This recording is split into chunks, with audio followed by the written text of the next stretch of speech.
faltando 3 jogos para o campeonato de acabar, porque falta depois a final, a responsabilidade dos jogadores do Benfica e do treinador do Benfica é sempre a mesma, é ganhar, não há outra forma de pensar.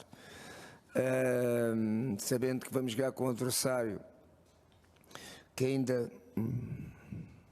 sonha, não é? Poder ficar na primeira divisão, e nós vamos fazer um jogo que ainda também podemos sonhar, não é? Podemos chegar ao segundo lugar. E portanto a responsabilidade e as expectativas são as melhores, e sabendo que vamos ter um jogo difícil, é sempre na Chopana, é sempre um jogo difícil para qualquer adversário, e para também em função da classificação do nosso rival é a mesma coisa. Quanto ao Diogo, fico feliz porque é um menino que foi criado neste clube, começou aqui a carreira dele e soube aproveitar a oportunidade que nós lhe demos no princípio da época, fazendo a pré-época connosco, e a partir daí vi que havia um jogador com capacidade e talento para poder desenvolver aquilo que nós poderíamos querer, e foi o que aconteceu hoje na posição que ele ocupa, mas ele também teve que fazer para isso. Por muito que os treinadores queiram, se os jogadores não tiverem talento e se não quiserem apostar numa ideia conjunta com o treinador, não dá resultado. E ele quis apostar, tem talento para aquilo que faz, e de certeza que ele está muito feliz. CMTV. Boa tarde, Jorge Jesus, Pedro Prata para a CMTV.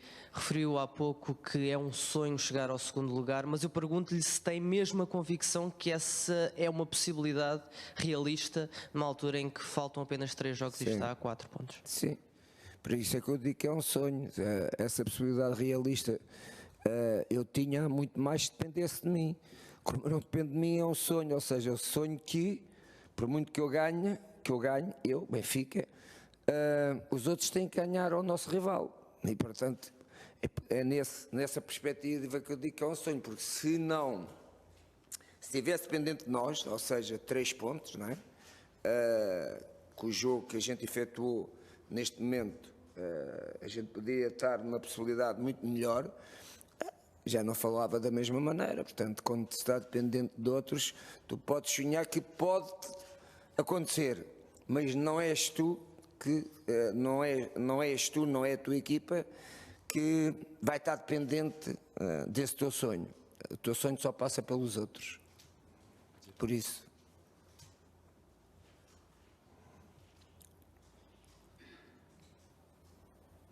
Boa tarde, Jorge Jesus. Clara Osório, RTP.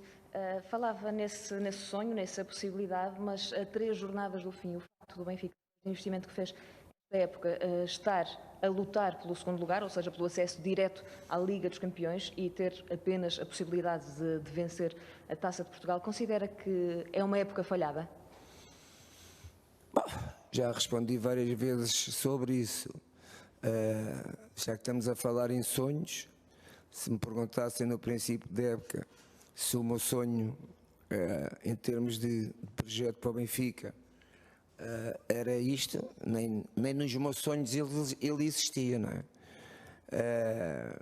Se é uma época falhada, neste momento nunca vai ser uma época positiva, mas ainda há algumas coisas para conquistar, ainda não, faltando 4 jogos que ainda podem dar alguns títulos ao Benfica, não é os mais importantes, que os mais importantes é o Campeonato Nacional, não é? Como é óbvio,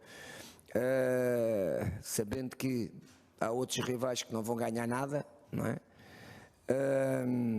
E portanto não posso neste momento ter essa afirmação que é uma época falhada, por vários motivos que eu acabei de falar, e por outros motivos que desportivamente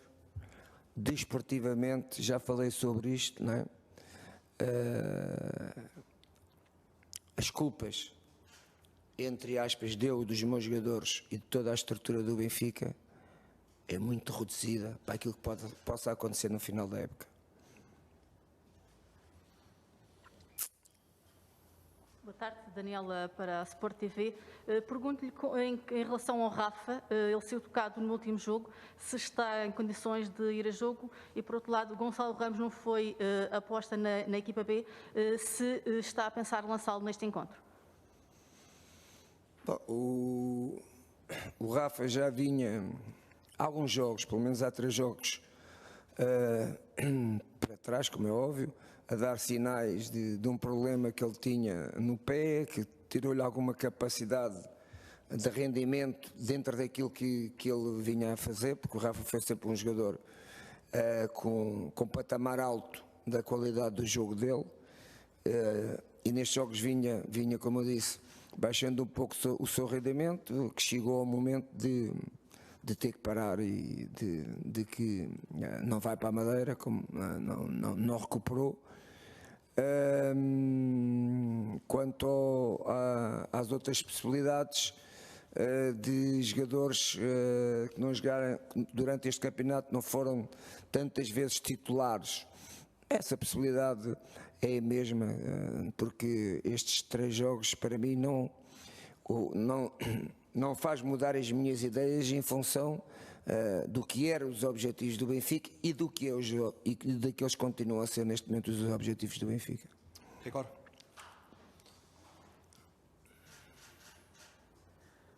Boa tarde, Mr. Flávio Silva para o Jornal Record. Falou num sonho, agora com o 3º lugar conquistado, pelo menos assegurado, face ao resultado do Braga ontem, e com 3 jogos para jogar. Um dos objetivos, creio que é óbvio, é a Taça de Portugal. Mas um desses outros objetivos pode ser dar o prémio de melhor artilheiro a Aris Seferovic até ao final da época? Bom, é isso. Hoje restam-nos poucas possibilidades da gente ter muitas coisas para conquistar.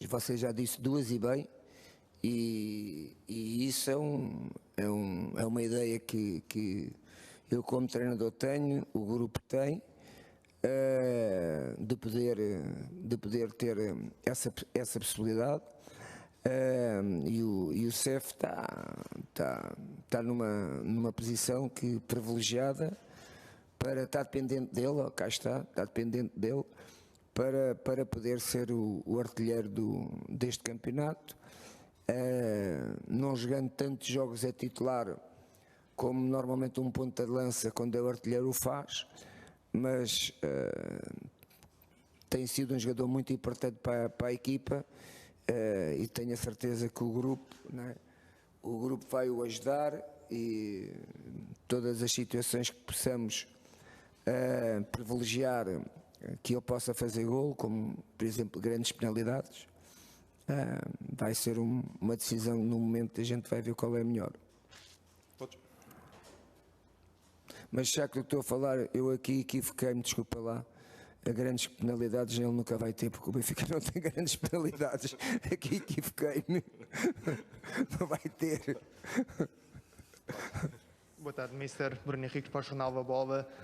O Mr. falou aí, e tem-se falado muito nesta época, no 3º lugar, no 2º lugar, as contas estão quase definidas. Precisou de um trabalho extra de motivação para este jogo, já que vai defrontar o último classificado, depois de defrontar o Futebol Clube do Porto, antes de defrontar o Sporting. É uma coisa que pesa nos jogadores, defrontar o último classificado a meio destes 2 jogos grandes, com as contas já quase resolvidas do campeonato? Não, é claro que a motivação dos atletas muitas das vezes é feita pelos objetivos que se tem-se para alcançar, mas o Benfica ainda tem um objetivo muito importante, ou seja, é o segundo título mais importante da calendarização de Portugal, e portanto, sendo o último jogo, e sendo também, como disse, tendo ainda um jogo contra o rival, não é? Portanto, há vários indicadores para que estes jogadores estejam sempre motivados para poderem trabalhar. E uma das coisas que eu não posso apontar a este grupo, independentemente da classificação que o Benfica possa ficar neste campeonato, abaixo do 3º já não pode, mas acima ainda pode. Nunca lhes posso dizer que foi um grupo difícil de trabalho, porque foi um grupo sempre apaixonado, quando esteve bem, quando teve saúde para o fazer, não é? E se vocês fizessem uma classificação na segunda volta até ao jogo do Porto, viam quem é que estava em primeiro. A partir do momento que esta equipa começou a trabalhar normalmente, estes jogadores do Benfica têm esse privilégio e tiveram um comportamento que, independentemente de tudo, nunca vou esquecer. Jogo.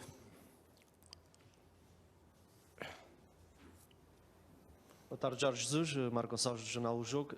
No final do clássico, o Jorge Jesus e vários jogadores, como o Grimaldo e o Otamendi, disseram várias críticas à arbitragem. A APAF não gostou e pretende avançar com uma queixa, neste caso contra o Jorge Jesus e os jogadores. Como é que vê essa situação? Acha que passaram das marcas? Entende que o Benfica tem razão? A APAF tem razão? Sim, ok. Vou-lhe responder de duas maneiras. Primeiro, vocês sabem que eu sou um defensor daquilo que eu acho que os árbitros têm que ter autoridade dentro do campo sobre o que é o jogo e não só. Outra coisa, não é? É tu quereres ter autoridade de teres uma opinião diferente daquilo que aconteceu no jogo. E se aquilo que aconteceu no jogo, vamos agora falar, entre aspas, em julgamento, eu nunca posso ser julgado. Quem tem que ser julgado é a APAF, porque o que eu digo é verdade.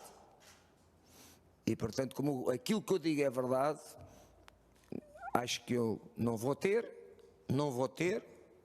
nem mereço castigo seja do que for. E muito mais, volto a frisar, a APAF tem que se preocupar com os problemas da arbitragem portuguesa. E os problemas da arbitragem portuguesa não é se os treinadores dizem estão de acordo ou não estão de acordo, porque isso faz parte de um país democrático. E isso demonstra alguma falta de conhecimento e alguma preocupação de coisas que não têm nada a ver com a valorização da arbitragem portuguesa. Eu estava mais interessado é que as pessoas que estão na APAF pensassem o que é o futebol, pensassem o que é que a gente pode fazer para mudar o futebol. Por exemplo, o VAR tem que ser mudado. Está bem que não passa pela APAF. O VAR tem que ser mudado para bem do futebol, do futuro do futebol. Não tenho dúvida nenhuma.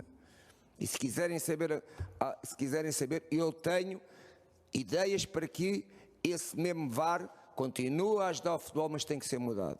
Olha, ainda ontem, estamos a falar de futebol e por isso, ainda ontem estava a ver Real Madrid-Valência.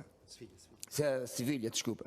Real Madrid-Sevilha. Não sei se vocês viram um lance dentro da grande área, neste caso do Sevilha, que foi um contragolpe do Real Madrid, penalti contra o Sevilha. O VAR, passado 1 minuto, ou 2 minutos, não é? Vai buscar a jogada atrás, que foi um canto contra o Real Madrid, e vai ver no VAR que houve um lance que interferiu, que deu grande penalidade, neste caso contra o Real Madrid. Ou seja, o Real Madrid ia fazer o 2-1, não fez o 2-1 de grande penalidade, porque o árbitro marcou grande penalidade sobre o Benzema, e depois o VAR, passado várias ações do jogo,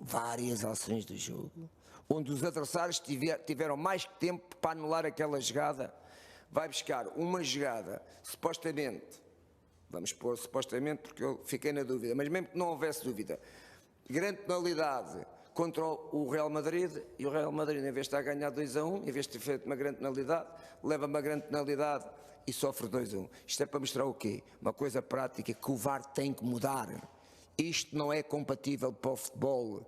Mesmo que essa situação fosse uma situação verdade do jogo, ela passou já muito tempo, onde os adversários tiveram tempo para anular, e muito mais os árbitros. Não viram. Os árbitros, o VAR tem que começar é começar a ser decidido. Há duas formas de o fazer. Ou uma zona final, ou nas nas três decisões do jogo. Não pode haver mais VAR, se querem que o futebol português, o futebol mundial, continue a ter paixão, emoção, não é? Porque tu hoje marcas um gol, tens de estar quietinho, se vê se aquilo é gol ou não é gol, não é? Até aqui a gente está a perder emoção. Portanto, volto a dizer, isto não é da APAF, mas a APAF pode ter ideias para mostrar a quem tem direito que o VAR no mundo é uma ferramenta para ajudar se ela soubermos trabalhar com ela. Se não soubermos trabalhar com ela, ela não vai ajudar nada ao futebol. Última pergunta, 00, não é? Ok. Peço desculpa, mas com a máscara às vezes não é fácil. Boa tarde, Mister. Queria perguntar sobre um jogador que tem jogado mais na equipa B, o Sevilar. Queria pedir uma avaliação da sua prestação nestes jogos que tem tido e se o vê na próxima época eventualmente como um dos dois principais guarda-redes do Benfica, isto na perspectiva de algum do Elton ou Vlaco Dimos poder sair, ou se considera que era melhor ser emprestado na próxima época para jogar com mais regularidade, tendo em conta também que termina contrato com o Benfica também na próxima época. Obrigado. Claro que o Benfica tem e o Miller tem tido uma ação importante, ou seja, é um jogador, neste caso é guarda-redes, mas que não se sente inferiorizado por ir trabalhar na equipa principal, e ele é que pede-me, e ele é que quer jogar na equipa B, não é? Portanto, isto também é um indicador muito bom de quanto o jogador quer crescer e quer lutar por uma posição dele no clube, neste caso do Benfica. Agora, o Benfica tem com ele, na minha opinião, 3 bons guarda-redes e quando um treinador tem 3 bons guarda-redes é um pouco mais complicado que se fosse um jogador, ele é um jogador de campo, não é? Mas se fosse um defesa, se fosse um avançado, onde aí tu tens mais possibilidades de colocares um jogador que jogue, não sendo a guarda-redes, numa posição não só a dele. Agora o guarda-redes não, ou eu ponho a jogar a keeper, ou mais que isso não posso pôr. E portanto é mais difícil, não é?